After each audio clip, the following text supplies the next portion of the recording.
आज हम लोग करने वाले हैं क्लास 9 हिंदी क्षितिज पार्ट 1।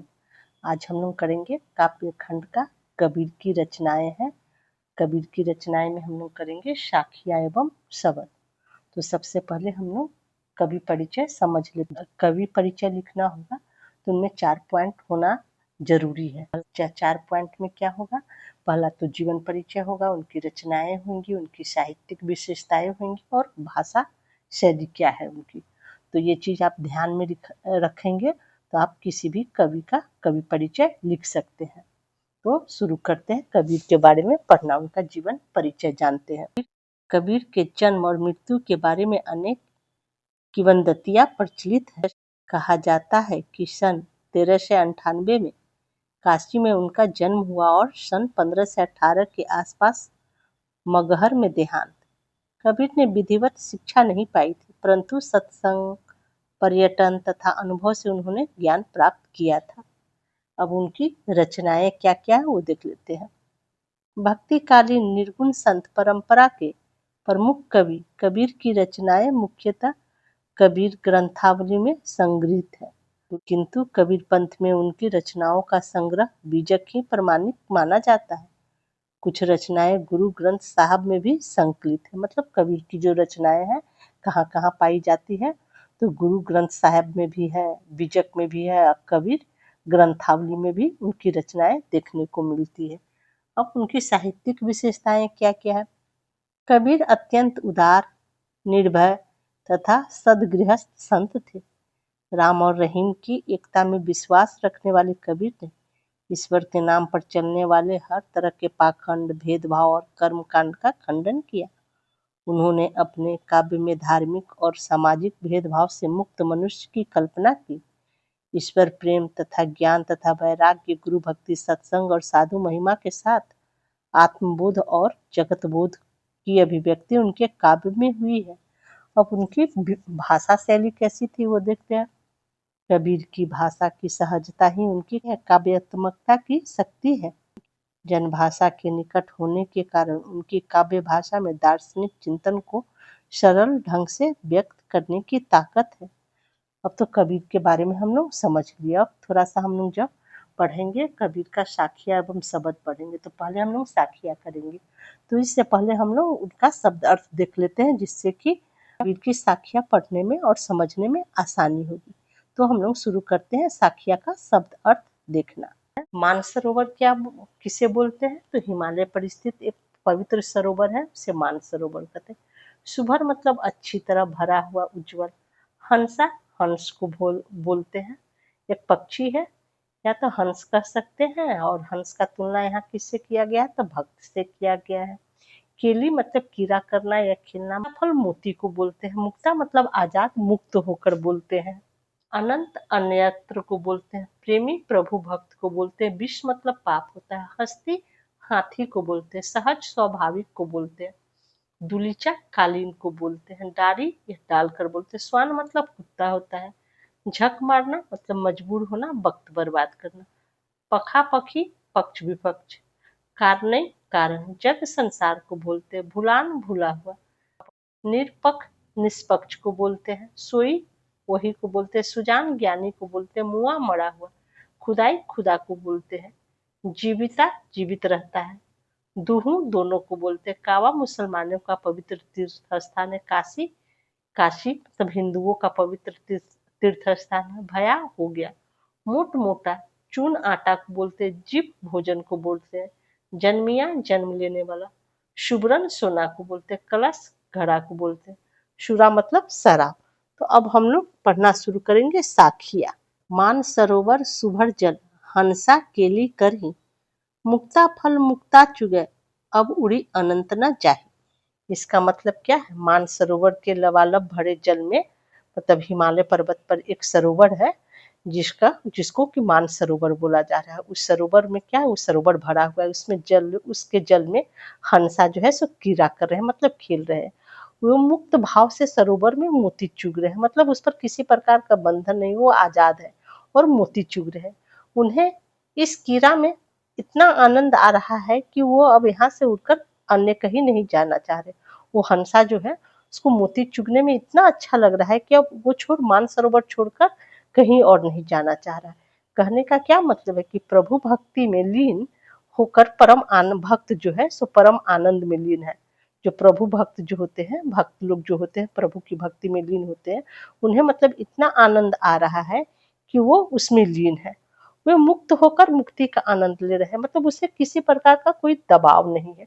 वो अब मुक्त हो गए हैं और उस मुक्ति का मुक्त होने का वो मजा ले रहे हैं, आनंद ले रहे हैं और इसे छोड़कर वो अन्य कहीं नहीं जाना चाहते। वो मतलब प्रभु की भक्ति में लीन रहना चाहते हैं। प्रेमी ढूंढत मैं फिरो, प्रेमी मिला न कोई, प्रेमी कौन प्रेमी मिले सब विष अमृत होई। इसका कहने का क्या मतलब है? कबीर क्या कहते हैं? सच्चे प्रभु प्रेमी को खोजने निकला है कोई भक्त जो है, परंतु बहुत प्रयत्न करने पर, बहुत कोशिश करने पर वह नहीं मिल पाए। जब सच्चा प्रेमी मिला तो सारे पाप जो है सो पुण्य में बदल गया। मतलब क्या कहने का मतलब है?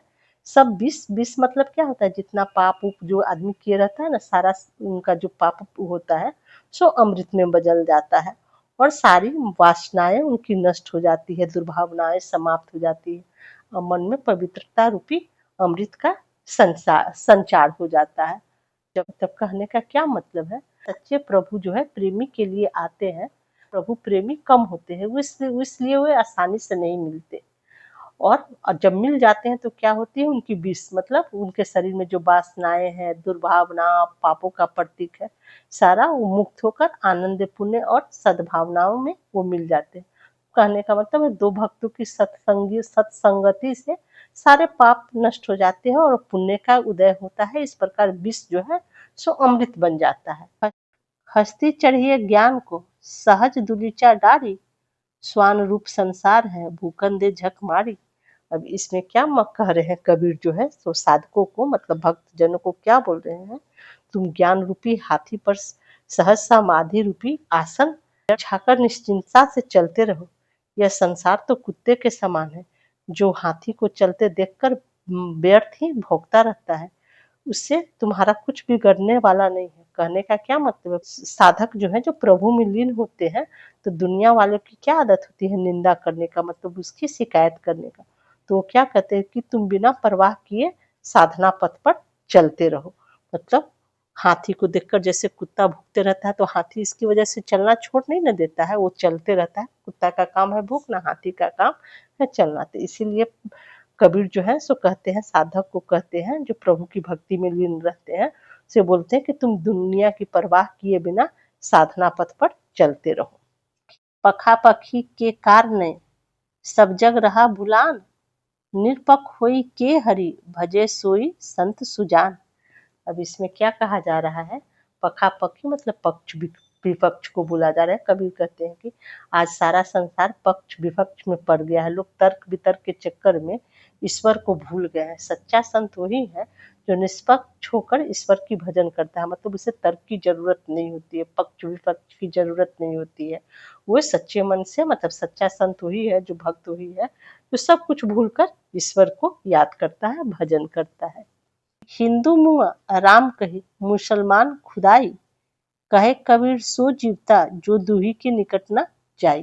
इसमें क्या कहा जा रहा है? मुआ मतलब मरा हुआ, खुदाई मतलब खुदा को, जीविता मतलब जीवित रहता, दूह दोनों। कबीर क्या कहते हैं? हिंदू सब है राम का नाम लेके मर गए, मुसलमान खुदा को कहते कहते मर गए, पर दोनों ईश्वर को न पा सके। वे आपसी भेदभाव में पड़कर कट्टर हो गए, मतलब एक दूसरे से लड़ने लगे। कबीर कहते हैं कि वास्तव में वही व्यक्ति जीवित कहलाने का अधिकारी है जो हिंदू और मुस्लिम और राम खुदा दोनों से दूर रहता है। कहने का मतलब क्या है? भगवान राम और खुदा दोनों से अलग है और मानवता जो है हिंदू और मुसलमान के भेदों से ऊपर है। काबा फिरी काशी भया, राम ही भया रहीम, मोट चून मैदा भया, बैठी कबीरा जीव। अब इसमें क्या कबीर कहते हैं?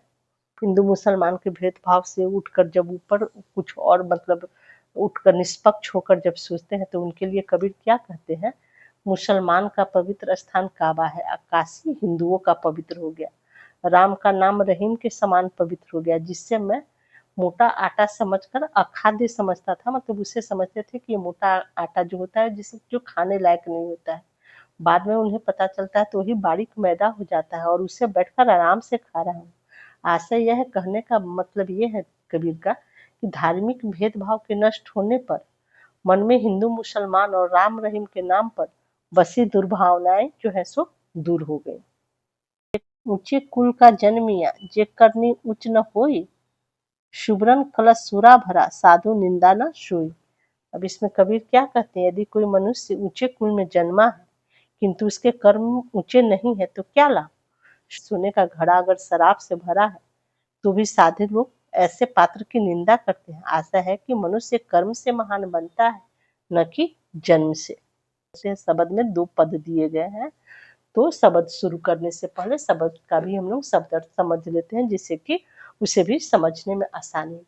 मुँह को मतलब मुझे को बोलते हैं, बंदे मनुष्य को बोलते, देवल मंदिर को बोलते, कौन है किसी को बोलते, क्रियाक्रम सांसारिक आडंबर को बोलते, योग मतलब योग साधना, वैराग्य वैराग्य, तुरते मतलब सीधी, तलाश खोज को बोलते हैं, टाटी बांस की फूटी से बना हुआ जो पर्दा था, बांस की फटियों से बना हुआ पर्दा, माया अविद्या को बोलते, हिति स्वार्थ को बोलते, चित्त मन को बोलते, थूनी खंभा को बोलते, बलिंडा मतलब छत पर बांधी जाने वाली जो बल्ली होती है उसे बलिंडा बोलते, टूटा मतलब टूटा हुआ, तृष्णा प्यास को बोलते, छानी छप्पड़ को बोलते, घर तो धरती हो, कुबुद्धि सांसारिक वासनाओं वाला विचार, भांडा बर्तन को बोलते हैं, जोग जुक्ति योग साधना की जुक्ति, निर्चु थोड़ा भी, चुवै रिश्ता को बोलते हैं, बूढ़ा वर्षा को बोलते हैं, भीना मतलब भींगा को, भान मतलब सूरज, उदित भया प्रकट हो गया, तम खिनु मतलब अंधेरा नष्ट हो गया।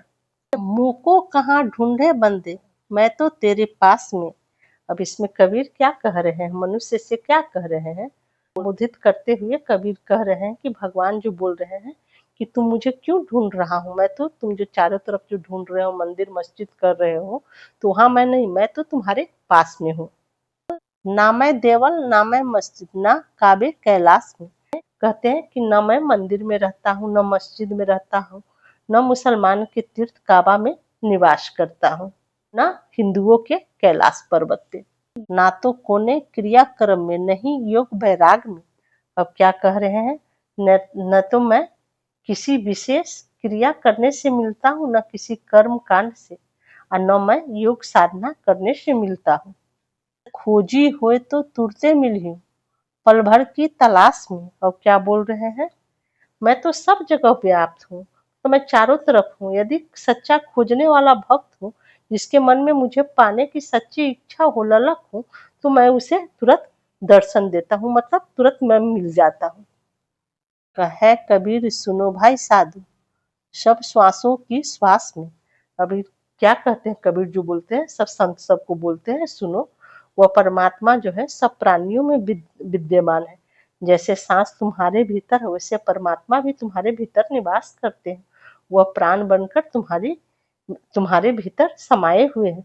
अतः उसे खोजना है तो मन में खोजो, बाहर नहीं। संतो भाई आई ज्ञान की आंधी रे। अब क्या बोल रहे हैं कबीर, क्या कहते हैं, संत भाइयों को बोल रहे हैं, देखो ज्ञान की आंधी आ गई है, भ्रम की टाटी सबे पुरानी माया रहे न बांधी। अब क्या बोल रहे हैं कि उसके आते ही, मतलब ज्ञान की आंधी आते ही भ्रम की जो टाटी है सो पूरी तरह उड़ गई है। हिति चित की द्वैत हुनी, गिरानी मुंह बलिंडा टूटा। अब क्या बोल रहे हैं, अब कह रहे स्वार्थ और धन की चिंतन करने वाले मन के दोनों स्तंभ जो है सो गिर पड़े हैं। जो तृष्णा छानी परे घर ऊपरी, कुबुद्धि का भांडा फूटा। अब कह रहे हैं क्या, तृष्णा रूपी छत जो है, छप्पर जो है सो धरती पर आके गिर गया है, कुबुद्धि रूपी बर्तन जो है सो टूट गए हैं, तब कुबुद्धि का जो है सो भेद खुल गया है। जुग जुगती करी संतौ बांधी, निर्चु चुवे न पानी।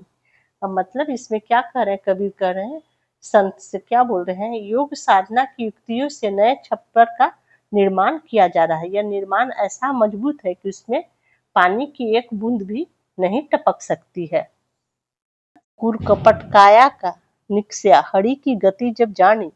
अब क्या बोल रहे हैं, इस प्रकार जब संतों ने हरि के रहस्य को, मतलब गुण को जान लिया, तो शरीर में बसा हुआ कूड़ा करकट पूरी तरह से निकल गया, बाहर निकल गया, मतलब कूड़ा करकट कहने का मतलब क्या है, उनका सांसारिक भ्रम, मोह, ममता, तृष्णा, कुविचार जो है सब दूर हो गया। इस जब वो भगवान को जान लेते हैं, हरि के बारे में जान लेते हैं, तो उनके मन से कूड़ा करकट पूरी तरह से निकल गया है। मतलब अंधी पीछे जो जल बूठा, प्रेम हरिजन भीना।